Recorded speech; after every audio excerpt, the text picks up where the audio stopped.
உங்கள் பேச்சு உட்காந்துருக்கா, நீங்கள் வேடிக்கை தான் பண்ணணும்.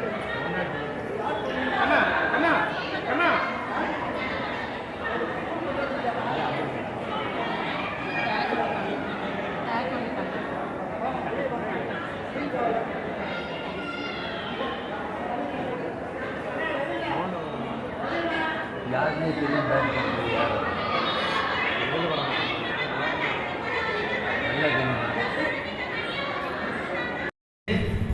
கடவுள் அடைவதற்கு என்னென்னலாம் தேவை? சாதாரண மனிதன், இந்த மனித முகம் பார்க்கறதுக்கு நமக்கு ஏதாவது ஒரு கருவி தேவைப்படுது. அப்ப இந்த கடவுள் எவ்வளவு பெரிய, இந்த ஊனினை உருக்கி உள்ளொலி வருகின்ற எத்தனை நாடி நரம்பு அடைகள் இத்தனை இருக்குது. அப்ப அந்த கடவுளை அடைவது சாதாரண வேலை கிடையாது. இல்லை நம்ம நினைச்சு சும்மா வந்து அம்மாவுக்கு அது இது வாங்கி கொடுத்து கையெழுத்து கொடுத்தா வீட்டுக்கு கொடுத்துருன்னு என்னைக்கு யாராவது ஒரு நாளாவது ரெண்டு மாதிரியம்மா என் வீட்டுக்கு வாங்க நம்ம கூலி வச்சு கொடுக்குறேன்னு சொன்னீங்களே. ஆடி மாதம் பூஜை நாள் நடத்த வெள்ளிக்கிழமை அம்மா அம்மாக்கெல்லாம் வந்து பண்ணீங்களே.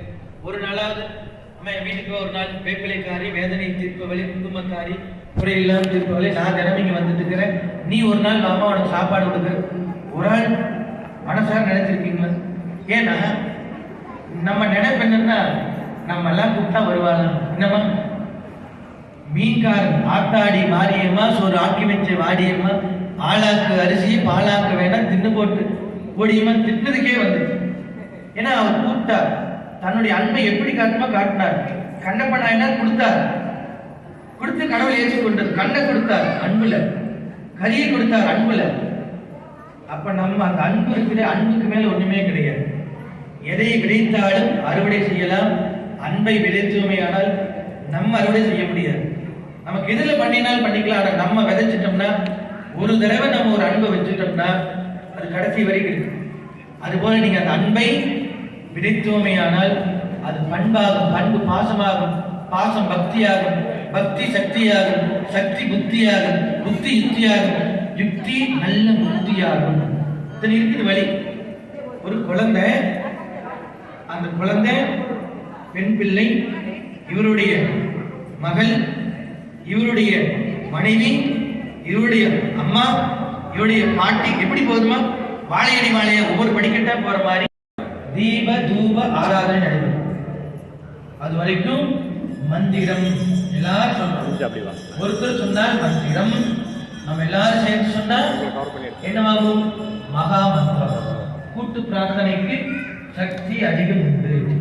போன 48 நாள் முன்னாடி வெள்ளலூர்ல, அப்பா வெள்ளலூர்ல பாருங்க, எல்லாரும் ஒருத்தர் சேர்ந்து பயப்படும்.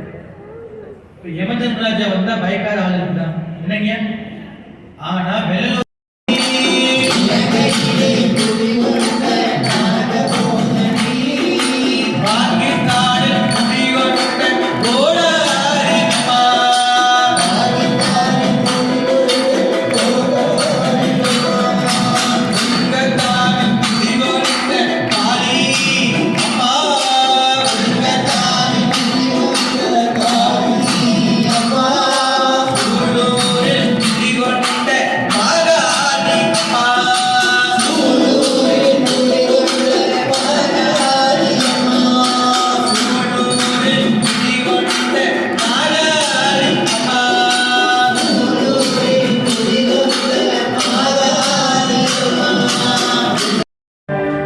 கையாடும் வாய்ப்புள்ளதும் அப்படியே நாளைக்கு திணை மாற்றிருக்கிற அவங்க நம்மளே சாமி சொல்லும்போது, ஆனா உணர வச்சுட்டு உணர வைக்கும். நம்பினால் கெடுவதில்லை 4 மறைக்கு. எதையும் நம்பணும். அந்த அம்மா நம்பிச்சா இல்லையா? நம்பிக்கையே. யானைக்கு என்ன இருக்குது? யானை என்ன இருக்குது? சொல்லுங்கம்மா, கொஞ்சம் வாய்ப்பு. தும்பிக்கை. மனிதர்கள் என்ன செய்யுது? நம்பிக்கை. அந்த தும்பிக்கை என்ன வேலை செய்யுது? மரத்தை இடிக்குது, அதை இடிக்குது, காரை தூக்கி வீசுது, ஆளை தூக்கி வீசுது. இந்த தும்பச்சா வேலை என்னென்னமோ பண்ணுது. நம்ம மேல கைட்டு ஓட விடுறோம், அடுத்தவனுக்கு கெடுதல் பண்றோம், அவன் அடிக்கிறான், இவன் அடிக்கிறான், மாமியாருக்கு கெடுதல் பண்றோம், மருமகளுக்கு கெடுதல் பண்றோம். நீங்க எல்லாம் பண்ண மாட்டீங்களா? வெளியில உலகத்துல இருக்க சொல்றமா, நீங்க தயவு செஞ்சு சாமி அப்படி சொல்ற நினைச்சுக்காதீங்க. நான் ஃபர்ஸ்டே சொல்லிட்டேன், நீ சாமியா கூட சொல்ல, மகனா தான் சொல்லியிருக்கேன். அப்ப குழந்தை சொல்றது அம்மா தான் கேட்டு. அதனால எல்லாம் இல்லை இறையர்களோடு வாணியமா எழுதி கொடுத்துருச்சு ஃபர்ஸ்ட்டு. சாமி 6:45 நாங்கள் சாப்பாடு போடணும், இவங்கெல்லாம் வீட்டுக்கு போகணும், சோறு ரெடி, குழம்பு ரெடி, குழந்தைங்க டப்பாலே போட்டு வச்சுருக்கோம், எல்லாம் ரெடியாக வச்சுருக்கோம் சாமி, பக்கெட்டாக பாயாசம் எல்லாம் ரெடி. 6:45 7 மணிக்கு எல்லாம் சாப்பிட்டு போயிடணும் சார். ரைட்டுமா, நீ என்ன சொல்றியோ நான் கேட்குறேன். இத்தனை இப்போ நடக்குது, என்னென்ன வேணுமோ எல்லாம் கிடைக்கும். அடுத்து சரஸ்வதி வந்தாச்சு. அடுத்து நம்ம எல்லோருக்கும் யாருக்கெல்லாம் அடுத்த பிறவி பெண்ணா பிறந்ததுனால கை தூக்கு மேல தெரியாம தூக்கிச்சு தம்மா பாவம். என்ன நம்ம ஒரு கை தட்டுறீங்களா? வீட்டுக்காரர் கூப்பிட்டு வச்சார், அவர் எங்களுக்காக தெரியும். இவரம்மா தூக்கிட்டு தான் பாரு, அவ்வளவு கொடுக்க. கணவனே மனைவி சொல்லே அப்படியே கணவனே கண்கின்றதை ஒரு ஆள் அல்ல, எந்த நாளம்மா நம்ம அதான் சொன்னாங்க. மனைவி சொல்லி மந்திரம் எல்லாம் போட்டு வச்சிருக்கீங்க, எல்லாம் கையில அத்தனை மந்திரம் அம்மா கையில தான்.